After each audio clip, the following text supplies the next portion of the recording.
Assalamualaikum warahmatullahi wabarakatuh. Alhamdulillah hari ini kita sampai pada 1 Ramadan 1447 Hijriah. Saya pribadi dan keluarga mengucapkan marhaban ya Ramadan. Selamat kaum muslimin dan muslimat menunaikan ibadah puasa Ramadan tahun ini. Semoga kita bisa menjalankannya dengan penuh khusyuk dan tawadu dan bisa meraih hasil dan target dari ibadah puasa dan rangkaian ibadah selama bulan Ramadan ini. Ketika kita mengucapkan marhaban, itu artinya kita berdoa dan mendoakan orang lain. Marhaban itu artinya lapang jiwa. Marhaban itu artinya lapang dada. Marhaban itu artinya senang. Marhaban itu artinya gembira. Jadi ketika kita mengucapkan marhaban ya Ramadan, pada hakikatnya kita berdoa dan mendoakan semoga kita dan juga orang lain selalu dalam keadaan lapang dada, berjiwa besar, selalu gembira dan senang menjalankan ibadah Ramadan dan rangkaian ibadah-ibadah lainnya. Sehingga tidak ada ibadah yang kita lakukan dalam keadaan merasa berat, tidak ada ibadah yang kita lakukan dalam keadaan merasa susah. Itu maknanya marhaban. Kaum muslimin jamaah subuh Masjid Raya Mujahidin, kita sangat berbahagia dan bersyukur serta beruntung. Kita dipertemukan Ramadan yang Ramadan mempunyai banyak keutamaan, banyak kemuliaan. Di bulan Ramadan ada keutamaan Al-Quran. Di bulan Ramadan ada keutamaan Lailatul Qadar. Termasuk keutamaan ibadah puasa itu sendiri. Rasulullah SAW dalam hadis yang diriwayatkan oleh Imam Bukhari yang bersumber dari Abu Hurairah radhiyallahu an, beliau bersabda, "Idza dakhala Ramadan futihat abwabul jannah." Apabila bulan Ramadan sudah tiba, sudah masuk, maka pintu-pintu surga terbuka.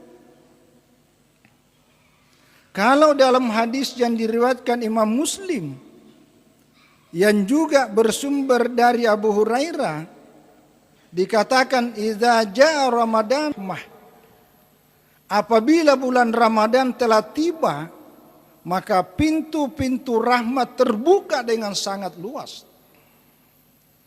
Kalau dalam hadis yang diriwayatkan oleh Imam Ad-Darimi dan juga Imam Bukhari, semua bersumber dari Abu Hurairah, beliau mengatakan idza kana Ramadan, idza jaa Ramadan, idza dakhala Ramadan, futihat abwabus samai.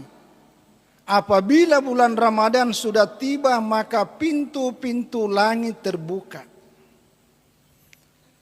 Jadi dalam hadis-hadis Rasulullah SAW paling tidak ada 3 istilah yang disebutkan oleh Rasulullah. Pertama, pintu surga terbuka. Yang kedua, pintu rahmat terbuka. Dan yang ketiga, pintu langit terbuka. Apa maknanya? Salah satu maknanya bahwa 3 istilah ini pada hakikatnya adalah satu kesatuan yang tidak terpisahkan. Karena puncak dari seluruh rahmat yang Allah berikan kepada hambanya, terutama kepada orang-orang beriman, adalah pada saat ia masuk surga. Kenapa disebut pintu langit? Langit itu menunjukkan sesuatu yang sangat tinggi. Sesuatu yang sangat tinggi menunjukkan sesuatu yang sangat mulia. Dan kemuliaan hakikatnya adalah pada waktu kita masuk surga. Maka bagi kita umat Islam yang diberi kesempatan oleh Allah untuk bernapas sampai pada bulan Ramadan ini, mari kita manfaatkan untuk meraih keutamaan ini. Meraih rahmatnya, meraih masuk surga, dan meraih keutamaan, kemuliaan mulia di sisi Allah dan juga mulia di sisi sesama manusia. Apa maknanya rahmat Allah? Maknanya rahmat Allah antara lain, kalau ada amalan kebaikan yang kita lakukan mungkin dalam pandangan manusia itu sangat sedikit, sangat kecil, tapi Allah memberikan nilai ganjaran dan pahala yang begitu sangat besar, itu namanya rahmat. Rahmat itu kalau dalam bahasa kita, bahasa Indonesia, artinya kasih sayang Allah. Jadi sebagai bukti kasih sayang Allah, kebaikan apapun yang kita lakukan dan sekecil apapun jangan pernah pandang enteng. Karena atas kasih sayang Allah itu bisa bernilai yang sangat besar. Itu namanya rahmat Allah. Mungkin kita berikan takjil hanya sebutir kurma, tapi yang sebutir itu bisa bernilai yang begitu sangat besar. Yang penting pada saat kita memberikan, berbagi, membantu dan menolong diiringi dengan keikhlasan dan kebeningan hati. Itu namanya rahmat Allah. La tahkiranna minal ma'rufi syai'a. Jangan pernah memandang enteng, memandang kecil suatu kebaikan. Karena bisa jadi kebaikan yang kecil itu yang kita lakukan, karena atas dasar kasih sayang Allah nilainya sangat besar, sekaligus menjadi pintu-pintu keberkahan, menjadi pintu-pintu kemudahan dari berbagai macam ikhtiar dan usaha kita dalam hidup ini. Itu namanya kasih sayang Allah, terutama di bulan Ramadan. Yang kedua namanya rahmat Allah adalah apabila selama hidup kita ada kehilapan, ada kesalahan, ada dosa yang sebesar apapun, karena Allah penuh kasih sayangnya, Allah akan mengampuni kita. Itu yang disebut dengan rahmat Allah. Maka kita tidak ada alasan sedikit pun yang bisa dibenarkan untuk kita putus asa. Makanya itulah kalau kita berdoa, selalu kita katakan ya arhamar rahimin. Hampir semua atau kebanyakan doa-doa kita selalu di akhir dengan mengatakan birahmatika ya arhamar rahimin. Karena atas dasar kasih sayang Allah itulah yang tidak masuk akal menurut pandangan dan kacamata umat manusia. Tapi karena atas dasar kasih sayang Allah, Allah mengampuni segala kesalahan kita, Allah mengangkat derajat kita, Allah memberikan kelebihan dan keutamaan atas dasar kasih sayangnya. Terutama di bulan Ramadan ini. Apalagi kita ibadah puasa. Kita tarawih, kita witir, kita berbagi dan segala macam kebaikan lainnya. Yang kedua, kata Rasulullah SAW dalam hadis yang diriwayatkan oleh Imam An-Nasai yang bersumber juga dari Abu Hurairah. Qad ja'akum Ramadan syahrun mubarakun. Telah datang kepada kalian bulan Ramadan sebagai syahrun mubarak, bulan yang penuh keberkahan. Jadi kalau hadis yang pertama tadi itu adalah Ramadan, keutamaannya sebagai bulan yang penuh kasih sayang.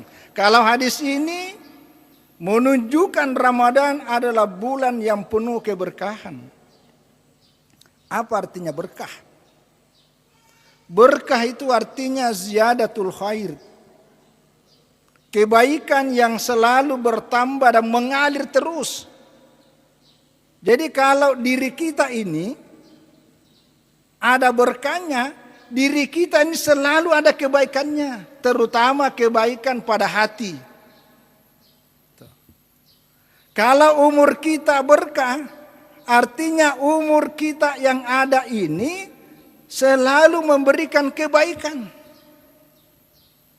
Kalau rejeki kita ada berkahnya, maka rejeki kita itu selalu mengantarkan kita untuk rajin dan mudah melakukan kebaikan. Itu namanya berkah. Jadi kalau kita punya kendaraan, mungkin kendaraannya sederhana, tapi dengan kendaraan itu gampang kita mengunjungi masjid. Dengan kendaraan yang mungkin sederhana, biasa-biasa, tapi dengan kendaraan itu menggampangkan kita untuk membangun silaturahmi dengan keluarga, itu namanya berkah. Tapi kalau kita punya kendaraan mewah, punya segalanya kemewahan, tapi memutus hubungan silaturahmi, itu kurang berkahnya itu. Kita punya segalanya, tapi menjadikan kita malas datang ke masjid, itu namanya kurang berkah. Ada rejeki kita, tapi rejeki kita tidak pernah mengantarkan kita untuk mau rajin bersedekah. Kita diberikan rezeki oleh Allah dengan segala macam kemampuan, kelebihan, tapi tidak pernah mau mengeluarkan zakatnya. Itu namanya harta yang tidak berkah. Kita punya rezeki, punya ada kekayaan, tapi tidak sedikit pun umur kita mengantarkan kita ke Baitullah, tidak pernah umrah, apalagi haji. Itu namanya rezeki yang tidak berkah. Tapi sesederhana apapun rezeki yang Allah berikan kepada kita, tapi kita tidak pernah merasa kepepet, tidak pernah merasa susah, tapi jiwa kita selalu gembira, selalu senang, dan selalu rajin mengantarkan kita untuk melakukan kebaikan dan ibadah. Itu namanya berkah.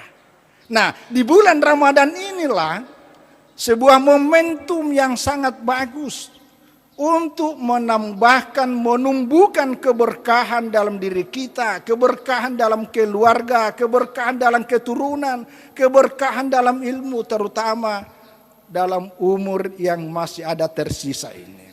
Jadi sekali lagi, di bulan Ramadan ini adalah momentum yang sangat bagus untuk menumbuhkan dan menambah keberkahan. Yang ketiga, keutamaan Ramadan. Ramadan ini disebut sebagai Syahrul Quran karena pertama kali Allah menurunkan Al-Quran yang menjadi pedoman hidup kita ini adalah di bulan Ramadan. Bahkan dalam hadis, kalau di Al-Quran sangat jelas, Syahrul Ramadan alladzi unzila fil Quran. Di bulan Ramadan itulah Al-Quran pertama kali diturunkan, hudal linnas wa bayyinatin minal huda wal furqan. Sebagai petunjuk, pedoman buat kita. Dalam hadis Rasulullah Shallallahu Alaihi Wasallam yang diriwayatkan oleh Imam Bukhari yang bersumber dari Ibnu Abbas, kata Ibnu Abbas, "Kana Jibrilu alaihi salam yalqahu an-nabiyya sallallahu alaihi wasallam fi kulli lailatin min Ramadan." Jadi malaikat Jibril itu setiap malam di bulan Ramadan itu datang menemui Rasulullah Shallallahu Alaihi Wasallam setiap malam. Untuk apa? Begitu malaikat Jibril dengan Nabi sudah ketemu, fayudari suhul Quran, maka dua-duanya mendaras Al-Quran. Yudari suhu itu artinya bermudarasah. Antara lain artinya adalah membaca Al-Quran. Antara lain artinya menelaah Al-Quran, mempelajari Al-Quran, berusaha memahami arti pesan dan makna dari Al-Quran. Itu namanya mudarasah yang hari ini kita kenal sebagai tadarrus Al-Quran. Jadi tadarrus itu sebenarnya tidak cukup hanya sekedar membaca. Tapi begitu kita menelaah bacaannya, menelaah terjemahannya, menelaah asbabun nuzulnya, menelaah maknanya, menelaah maksudnya, maka itu sudah namanya tadarrus. Walaupun tidak khatam 30 juz. Kita ini kan kadang-kadang pokoknya yang penting khatam 30 juz. Khatam 3 kali dalam sebulan. Tapi kita tidak ngerti apa yang kita baca. Secara pahala oke, tapi alangkah bagusnya kalau kajian-kajian Al-Quran justru digerakkan, digemakkan selama Al-Quran. Karena itulah yang disebut payudarisul Quran. Dan inilah yang dilakukan oleh malaikat Jibril alaihissalam bersama Rasulullah sallallahu alaihi wasallam. Maka tadarus itu sebenarnya tidak hanya sekedar sendirian, individu, tapi ada bersama-sama orang lain, karena ada membaca, ada mendengarkan. Ini terjadinya selama bulan Ramadan. Inilah kemuliaan dari Ramadan. Itu yang pertama. Nah, yang kedua, kalau Lailatul Qadar itu udah pasti, ya, karena itu di Al-Quran. Ya, Lailatul Qadri khairun min alfi syahr. Jadi ibadah yang kita lakukan pada bertepatan dengan malam Al-Qadar itu keutamaannya, kemuliaannya, ganjarannya melebihi daripada 1000 bulan. Itu. Nah, ini keutamaan Ramadan. Yang kedua, keutamaan ibadah puasa. Ada hadis yang diriwayatkan oleh Imam Ahmad, bersumber dari sahabat Nabi namanya Abu Umamah Al-Bahili. Abu Umamah Al-Bahili ini datang secara khusus menemui langsung Rasulullah Shallallahu Alaihi Wasallam, dan di depan Rasulullah mengatakan, ya Rasulullah, murni bi'amalin yudkhuluni al-jannata.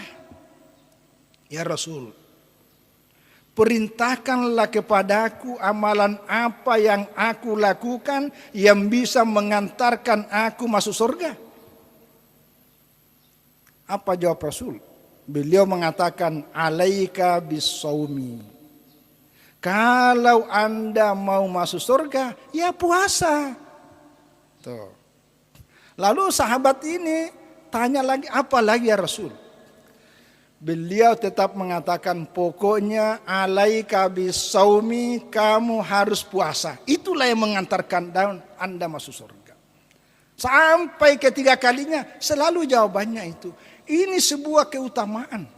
Bahkan ada lanjutannya di sini dengan kalimat fa innahu la idla lahu, bahwa puasa itu hampir dikatakan tidak ada bandingannya dengan ibadah-ibadah lainnya.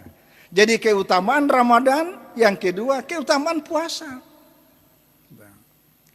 Kalau dalam hadis yang lain riwayat Imam Bukhari dari Abu Hurairah juga, lis-shaimi farhatani. Bagi orang yang benar-benar melaksanakan ibadah puasa, ada 2 kegembiraan yang ia dapat. Pertama, farhatun hina yuftiru, kegembiraan pada saat ia berbuka. Yang kedua, wa farhatun inda liqa'i rabbih. Ini kebahagiaan hakiki, yaitu kegembiraan dan kebahagiaan pada saat bertemu dengan Tuhannya di akhirat kelak. Ini adalah puncak yang diharapkan seluruh hambanya untuk bisa bertemu dengan langsung. Tapi itu nanti kejadiannya di akhir. Dan ini ganjaran bagi orang yang benar-benar berpuasa. Jadi bahkan dalam hadis yang lain, dalam hadis kudusi yang juga diriwayatkan oleh Imam Bukhari, as-saumu li, itu kata Allah, karena itu hadis kudusi. Hadis kudusi ini firman Allah tapi tidak ada di Al-Quran, karena bahasanya disusun oleh Rasulullah Sallallahu Alaihi Wasallam.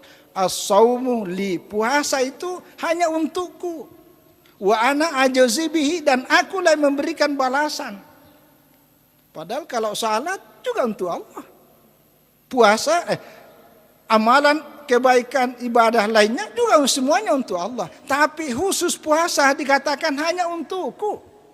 Ini satu keutamaan dan kelebihan tersendiri. Jadi sekali lagi keutamaan Ramadan, keutamaan puasa, dan banyak lagi keutamaan lainnya, sayang kalau kita lewatkan. Karena kalau keutamaan ini bisa kita raih, kemuliaan ini kita bisa dapat, insya Allah kita akan menjadi mulia. Itu. Dan terakhir, hikmahnya apa? Nah ini, karena ini judulnya ini, keutamaan dan hikmah. Di ayat Al-Quran yang paling populer dan sering kita baca ini, Al-Baqarah 183, Ya ayyuhalladzina amanu, wahai orang-orang beriman, kutiba alaikumusiyam, telah diwajibkan atas kalian berpuasa. Kama kutiba alal ladzina min qablikum, sebagaimana diwajibkannya orang-orang sebelum kalian. La'allakum tattaqun, agar kamu bertakwa. Ini ayat kalau baca sejarahnya itu turun pada bulan Sya'ban, bukan pada bulan Ramadan. Tapi pelaksanaannya justru di bulan Ramadan. Kenapa? Ada banyak penjelasan para ulama. Ya, selain kalau Jumat yang lalu saya sudah jelaskan bahwa kenapa ada jeda, supaya memberi kesempatan kepada kita mempersiapkan diri secara mental dan spiritual dan kesiapan lainnya. Tapi yang kedua, ini saya mau sampaikan. Kenapa puasa bukan di bulan Sya'ban? Kenapa puasa bukan bulan Rajab? Kenapa puasa bukan di bulan lain kecuali Ramadan? Dalam sejarahnya, Ramadan itu sebelum Islam itu sudah dikenal oleh orang-orang Arab.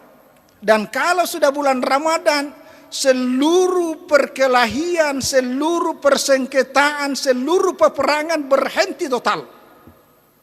Tidak ada yang mau berperang-perangan pada bulan Ramadan. Tidak ada yang memelukai, apalagi membunuh.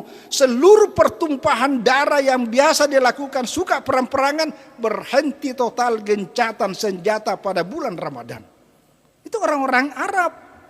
Jadi kalau orang-orang Arab dulu menghormati Ramadan, baru kita orang Islam. Sudah berumur 40 tahun, sudah 50 tahun tidak tahu menghargai Ramadan. Waduh, gimana kira-kira itu ya? Tuh, kenapa? Jadi kebiasaan orang Arab dulu kalau sudah Ramadan berhenti melakukan peperangan. Yang mereka lakukan, mereka gunakan Ramadan sebagai waktu untuk mengasah tombak, mengasah pedang. Pokoknya seluruh peralatan peperangan itu selalu dibersihkan dan diasah untuk akan dipersiapkan berperang pada bulan-bulan lainnya. Itu kebiasaan orang-orang Arab dulu. Maka ketika turun perintah puasa itu ditempatkan pada bulan Ramadan, artinya hikmahnya supaya Ramadan ini dengan puasa kita mengasah hati kita. Di bulan Ramadan dengan puasa ini kita mengasah jiwa kita, kita mengasah pikiran kita supaya hati, jiwa, pikiran itu bersih dan tajam sebagaimana pedang, tombak dan semua peralatan peperangan itu semuanya menjadi tajam. Tuh. Jadi kalau kita puasa ini, mohon maaf, selain mendatangkan pahala yang begitu sangat banyak, yang paling utama adalah mengasah jiwa kita. Tuh. Jadi yang biasa ada rasa dengki, yang biasa ada rasa benci, yang biasa ada rasa segala macam yang ada di hati yang menjadi penyakit, menjadi kotoran dengan puasa Ramadan, itu semuanya dibersihkan. Kalau ini sudah bersih, itulah namanya tatakun. Itu namanya orang bertakwa. Kalau puasa tapi selalu nyakiti juga orang, punya harta kelebihan tapi membiarkan orang tetangganya, orang miskin melarat, itu namanya tidak bertakwa, tapi rajin ibadah. Tuh.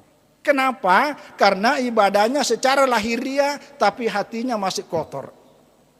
Itulah sebabnya dalam hadis Rasulullah SAW, ini kaitannya dengan makna Ramadan ini, dengan puasa, kata beliau dalam hadis riwayat Imam Bukhari dan Imam Muslim bersumber dari Abu Hurairah, man shoma ramadhana imanan wahtisaban ghufira lahu ma taqaddama min dzambihi. Siapa yang berpuasa di bulan Ramadan karena dorongan iman, karena dorongan ingin mendapat ridha Allah, maka dosa-dosanya diampuni.